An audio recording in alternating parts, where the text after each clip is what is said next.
চলো আজকে কিছু দিল্লির মন্দির ঘুরি, হনুমান এবং শিব মন্দির। তো আমি দেওয়ার পরে মেট্রো স্টেশন করে চলে গেলাম আমি এই হনুমান মন্দিরের কাছে। হনুমানটা বিশাল বড় একটা আকারে ছিল, দেখতে খুব সুন্দর ছিল এবং তার গদাটাও অনেক বড়, দেখো কত বড় একটা গদা।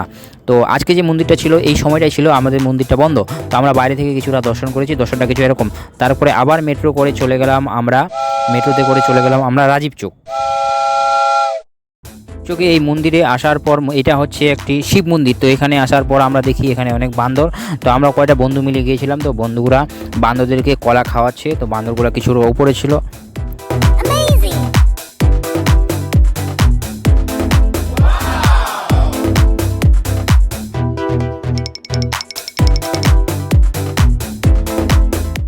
একটা বান্দর তো আবার মানুষের মতো নল খুলে পানি খাচ্ছে, দেখো এই দৃশ্যটা আমি তোমাদেরকে দেখাচ্ছি।